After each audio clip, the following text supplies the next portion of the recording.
A la medianoche del jueves, después de meses de avances y retrocesos, entraron en vigor los nuevos y elevados aranceles del presidente Trump sobre casi 100 socios comerciales de Estados Unidos. Economistas, empresarios e incluso miembros del propio partido del presidente advirtieron que estos gravámenes generalizados aumentarán los precios para los consumidores estadounidenses en una larga lista de productos. Entonces, ¿cuál es la estrategia de la administración? ¿Y qué significan estos aranceles globales para tu bolsillo? Los agricultores de todo el país están llegando a un punto de quiebre.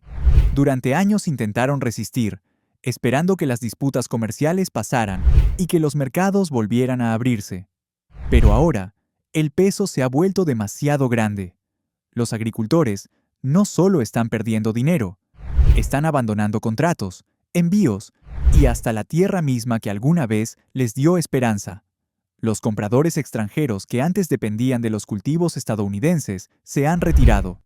Los pedidos que solían llegar como un reloj ahora han desaparecido. Los silos están llenos, desbordados de granos sin vender. El maíz, la soya y el trigo se apilan sin que nadie los quiera. Cada mes, las pérdidas crecen. Y cada temporada, más compradores deciden voltear a otro lado. Para el agricultor que ya ha pedido demasiado prestado, que ya estiró demasiado sus líneas de crédito, no hay salida. En pequeños pueblos del Medio Oeste y de las llanuras, el colapso es visible. Los subastadores reúnen multitudes para vender tractores, arados e incluso tierras familiares. Las granjas, antes llenas de vida, caen en silencio con graneros cerrados y campos sin trabajar. El sonido de motores arando la tierra ha sido reemplazado por el silencio. Lo que antes parecía protesta ahora parece rendición. Esto no es solo cuestión de dinero. Es cuestión de orgullo y tradición. Familias que trabajaron la tierra por generaciones ven desaparecer todo.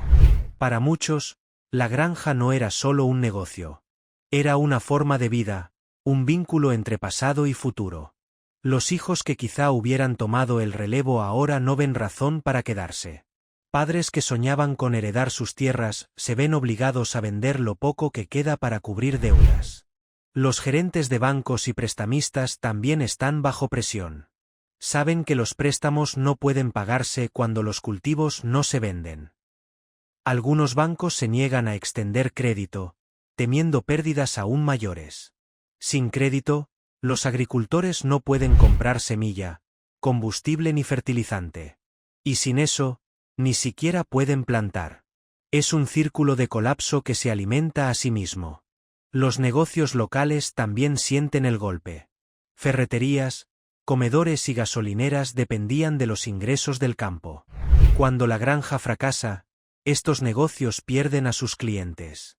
Calles antes llenas de camiones cargados de grano están ahora vacías. Las escuelas se reducen cuando las familias se mudan.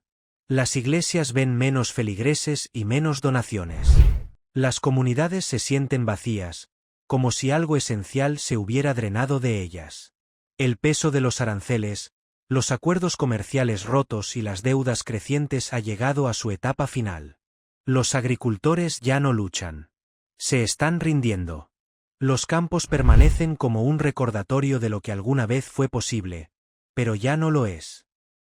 El punto de quiebre se ha alcanzado, y no es solo un agricultor o un pueblo. Se está extendiendo por todo el corazón agrícola, dejando silencio donde antes había vida. Tenemos un precedente de la guerra comercial de hace unos 7 años que fue devastadora para el productor estadounidense de soya.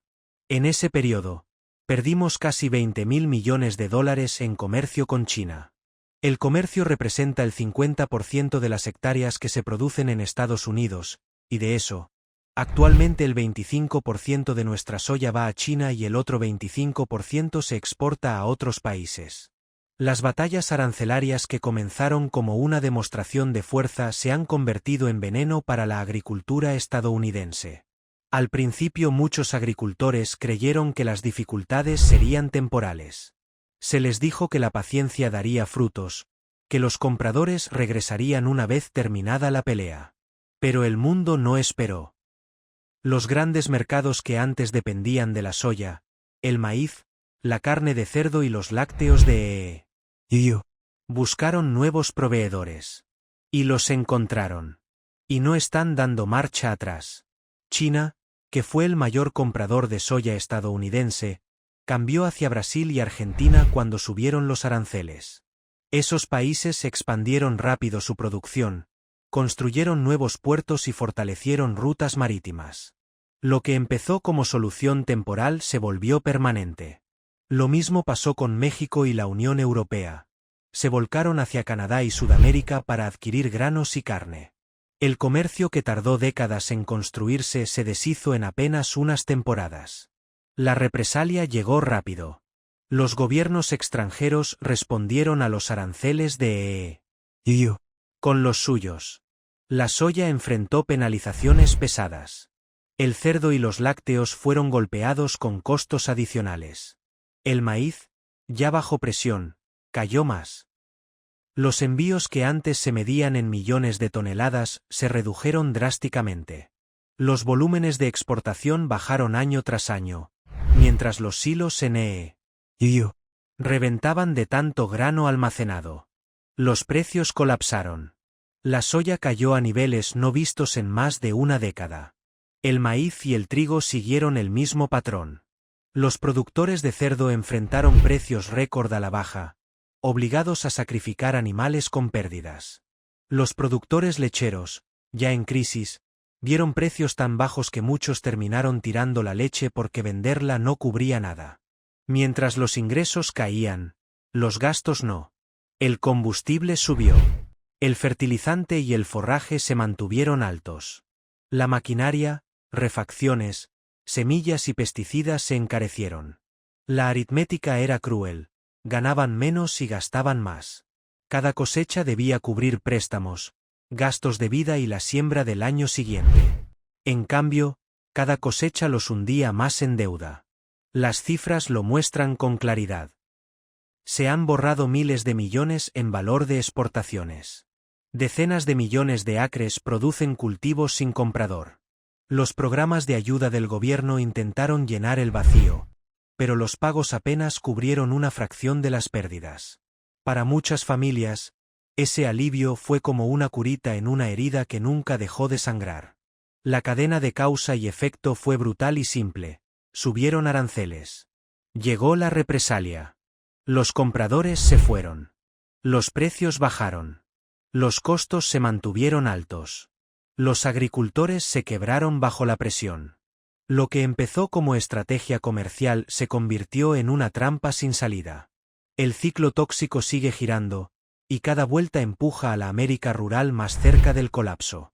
Se necesitaban cambios, pero no de esta manera en que el presidente lo está haciendo. Y como dije, hace una declaración hoy y mañana dice algo totalmente distinto. Pero en este caso, está afectando a su base. Precisamente a la gente que votó por él. En este caso, grandes agricultores blancos en esos estados rojos que mencionabas, que votaron masivamente por este presidente, van a terminar en la subasta este otoño, porque no podrán vender ni mantener su granja con precios tan bajos. $4 por maíz, 5 por trigo y 10 por soya. No se puede sobrevivir con esos costos de producción tan altos. El colapso del comercio y de los ingresos agrícolas no son solo cifras en un gráfico. Se ven en los rostros de las familias y en las calles vacías de pueblos que dependían de la agricultura. La presión de las deudas crecientes y las cosechas fallidas ha roto muchos hogares. Las bancarrotas se han disparado en condados del Medio Oeste. Familias que trabajaron la tierra por generaciones ahora presentan documentos en tribunales, obligadas a perderlo todo. Con las pérdidas financieras llegó algo más oscuro. En el campo estadounidense, las tasas de suicidio de agricultores han alcanzado niveles alarmantes. Las líneas de ayuda reciben más llamadas de personas que sienten que no hay salida. Pastores y voluntarios de iglesia están desbordados de solicitudes de apoyo. Los bancos de alimentos no dan abasto. El estrés de ver cómo todo se derrumba ha empujado a muchos a la desesperanza. Para algunos, acabar con su vida parece la única salida. El daño va más allá de las granjas. Las escuelas rurales pierden estudiantes conforme las familias se mudan. Las clases se reducen hasta que ya no tiene sentido mantener la escuela abierta. Cuando una escuela cierra, el pueblo pierde más que aulas. Pierde su corazón. Sin escuelas, las familias jóvenes no ven razón para quedarse. Los negocios locales sufren lo mismo. Cafeterías que antes servían desayuno al amanecer ahora están medio vacías. Ferreterías cierran porque los agricultores no pueden comprar herramientas nuevas. Gasolineras ven menos camiones llenando los tanques. Cada cierre profundiza el vacío. Las calles principales, antes llenas de vida, ahora lucen escaparates cerrados y letreros descoloridos. Para los jóvenes, el mensaje es claro. No ven un futuro en la agricultura. Muchos se van a estudiar o trabajar a las ciudades y nunca regresan. La migración juvenil deja atrás poblaciones envejecidas, sin nadie que continúe las tradiciones. Las comunidades se encogen, convertidas en sombras de lo que fueron. Los sonidos de los partidos de fútbol de viernes por la noche, desfiles y festivales de cosecha se desvanecen. Lo que queda son recuerdos de cuando la agricultura sostenía pueblos fuertes y vibrantes. La línea entre colapso económico y erosión cultural se ha difuminado. Las granjas fracasan, y con ellas los pueblos. Las iglesias, escuelas y comedores no eran solo edificios. Eran el pegamento de la comunidad. Cuando desaparecen, también se va el sentido de pertenencia. Quienes se quedan se sienten más aislados con cada temporada. El colapso agrícola ya no es solo cuestión de mercados o aranceles. Es un colapso comunitario. Familias rotas, calles vacías, tradiciones que desaparecen. Lo que fue el pilar de la América rural está al borde de desaparecer por completo. Es difícil, porque en la agricultura solo tenemos una oportunidad al año de producir, comercializar y vender una cosecha. No tenemos 5 cosechas distintas. No somos una fábrica que produce piezas todos los días y puede cambiar rápido para abaratar costos. Por la naturaleza de nuestro trabajo, tenemos que pensar mucho más a futuro. Mientras las granjas cerraban y los pueblos se vaciaban, la rabia llenaba el aire. Esa rabia no se quedó callada. Se convirtió en escenario de mítines, discursos y promesas. Trump viajó a los estados agrícolas usando el colapso como combustible para su mensaje. Les dijo a las multitudes que lo que vivían no era culpa suya. Señaló enemigos dentro y fuera del país. Los mítines parecían una mezcla de teatro de campaña y protesta agrícola. Tractores alineados tras los podios. Silos de grano como telón de fondo. Pancartas con frases como cosecha primero pintadas en grande. Altavoces retumbaban música mientras la multitud agitaba carteles en lo alto. Para muchos, no era solo política. Era una forma de liberar frustración, de convertir la desesperación en energía aunque fuera por una noche. En el escenario, Trump no se contuvo. Señaló con fuerza, culpando a Biden y a las élites globales. Dijo que el sistema estaba diseñado para aplastarlos, que los socios comerciales habían traicionado a y que líderes débiles habían entregado el poder nacional. Cada frase arrancaba vítores y cánticos. Prometió más que soluciones. Prometió acción inmediata. Aseguró que eliminaría los aranceles tan pronto retomara el poder. Prometió subsidios a demanda, asegurando que ningún agricultor quedaría atrás. Habló de un reinicio radical del comercio donde dictaría las reglas y los demás tendrían que aceptarlas. La visión que pintó era simple. O lo apoyaban, o quedarían atrás en un mundo roto. Las escenas parecían cinematográficas. Reflectores iluminando la multitud, cámaras captando a agricultores con gorras gastadas y chaquetas de trabajo levantando el puño. Cada mitin se volvió un espectáculo, lleno de ira y esperanza al mismo tiempo. Pero debajo de esa energía, la realidad no cambiaba. Los silos seguían llenos de grano sin vender, las cuentas bancarias seguían vacías, los precios seguían bajos. Los mítines daban un blanco a la frustración, pero no podían traer de vuelta a los compradores ni restaurar mercados perdidos. Aún así, la erupción tuvo fuerza propia. Mostró que el colapso agrícola ya no era una tragedia silenciosa escondida en el campo. Se había convertido en un arma política afilada por la rabia y alimentada por la desesperación. En Alabama, la agricultura es más que una forma de vida. Es la industria número 1 del estado y hasta hace pocos años dependía en gran medida de trabajadores inmigrantes. Pero hace 6 años, Alabama introdujo la ley más dura contra la inmigración indocumentada en el país, y los trabajadores se fueron en masa. No les gustó nada, especialmente a los que tenían grandes cultivos en el campo y perdieron a todos sus trabajadores. El agricultor de tercera generación Scott Benton cuenta los efectos sobre la agricultura. Con agricultores dejando los campos y las exportaciones secándose, el impacto se extiende mucho más allá del campo. Lo que empezó como una crisis local se ha vuelto una advertencia global. Estados Unidos fue alguna vez la canasta confiable de pan para gran parte del mundo. Ese papel ahora se está desvaneciendo. El grano que antes alimentaba a millones en el extranjero queda atrapado en silos o sin cosechar. Al reducirse la oferta de los precios mundiales suben. Familias en países lejanos pagan más por pan, carne y leche. Naciones que confiaban en para su seguridad alimentaria buscan ahora a otros proveedores. Brasil, Argentina, Canadá e incluso Rusia avanzan rápido para ocupar su lugar. Firman nuevos contratos, refuerzan redes de transporte y prometen entregas estables. Para los compradores en Asia, África y Europa, la confiabilidad importa más que la lealtad. Una vez que cambian de proveedor, rara vez regresan.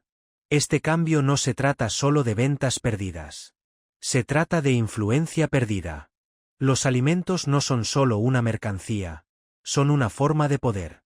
Durante décadas, usó su papel como principal exportador de alimentos para influir en decisiones globales. Ahora esa palanca se está desvaneciendo. Dentro del país, el peligro es igual de grave. Con menos agricultores produciendo, crece la dependencia de importaciones. Esto crea nuevas vulnerabilidades. Expertos militares y de seguridad advierten que una nación incapaz de alimentarse a sí misma está en riesgo. Informes del Pentágono lo resaltan. El suministro de alimentos es tan crítico como el petróleo, las armas o la tecnología. Sin control de su propia cadena alimentaria, podría enfrentar presiones externas como nunca antes. En casa, la gente ya nota los cambios. Los precios de los supermercados suben cada temporada. Los estantes muestran menos opciones. Familias que antes llenaban el carrito con comida accesible ahora recortan. Las escuelas pagan más por sus comidas. Los hospitales gastan más en suministros. Los bancos de alimentos no alcanzan. El hambre ya no es solo un problema de los pobres. Está llegando a familias trabajadoras, a pueblos y suburbios que nunca imaginaron tal presión. El colapso agrícola se ha convertido en algo más que una pérdida económica. Es un cambio con profundas consecuencias nacionales. Campos que antes simbolizaban fuerza ahora están vacíos. El silencio de las granjas abandonadas resuena en los pueblos, en los mercados y en el mundo. Los agricultores no solo dejaron sus tierras. Al irse, arrastraron a Estados Unidos hacia una crisis alimentaria. Y ahora surgen las preguntas. ¿Cómo reconstruir la confianza de los compradores extranjeros una vez rota? ¿Cómo revivir comunidades cuando las granjas que las sostenían ya no existen? ¿Puede un país seguir considerándose fuerte si ni siquiera puede alimentarse a sí mismo? ¿O es este el momento en que el espinazo de América finalmente se quiebra?